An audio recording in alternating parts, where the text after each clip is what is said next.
Unresolved Problem segment tonight. Is the media really capable of being objective, thereby being free? Joining us from Boston, Marianne Marsh, and from Washington, Katie Pavlich. And you say, Katie?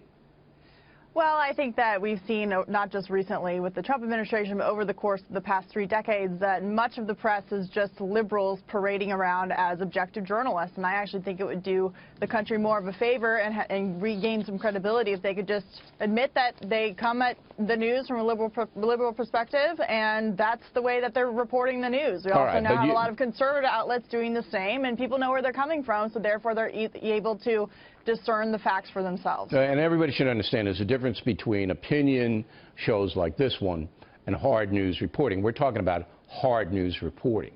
Now, Marianne, Katie, is going to dispute that. She's going to say, and I can read her mind right now, woo! They pay you a lot of money. The media is not liberal.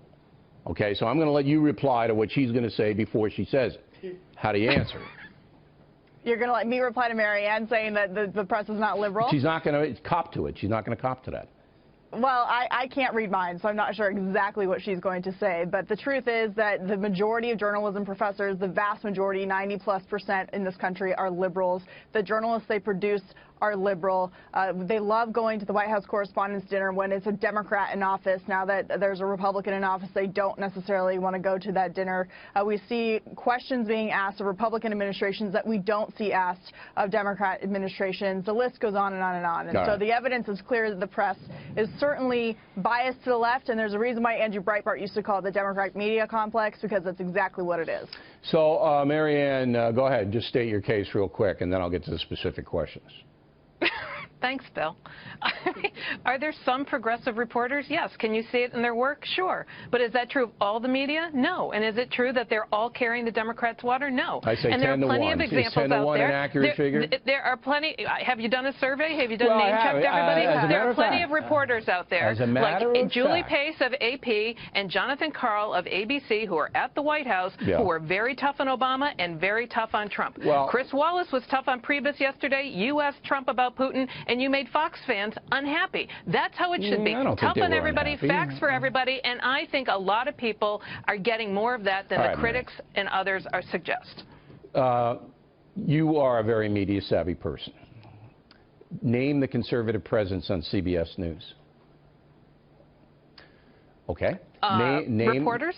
The conservative presence on CBS News. Name the conservative presence on NBC News. I think John Dickerson is more conservative than you portrayed him in the clip tonight. Maybe that's true, but he's certainly not a conservative presence. NBC News.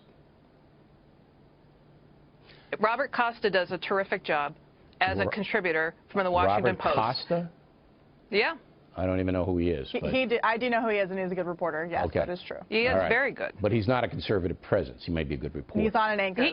He's on all the time as a contributor on all the programming. He's not a conservative. On ABC News, who's a conservative presence? Jon Karl. Jon Karl is a conservative, in your opinion? Yes. Okay. CNN, who's a conservative presence? I don't have one for you there. MSNBC. Don't have one for there. Okay. Okay. So I've named 5 of the major. I've named 5. Oh, stop.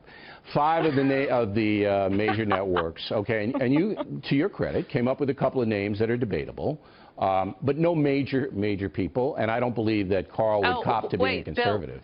Lester Holt is a registered Republican. But he's not a conservative presence, and nor should he be. Nor should he be. He's an anchorman. Those networks, all 5 of them, don't have anybody there. Okay? And that just makes my point. Now, if I asked you the same question about the New York Times and the Washington Post and the LA Times, you'd stammer and stutter too. They're not there. No, but here... So you asked me if I did a survey, and I did. I studied the operations of all of them. There's no conservative presence. None. The Wall Street Journal, Fox News, Rush Limbaugh are number 1 in all their categories, and you can't say they are left-wing publications. Their editorial page is conservative, not their news pages, nor should they be. Number one, number one, number one. All right, ladies. Thank you very much.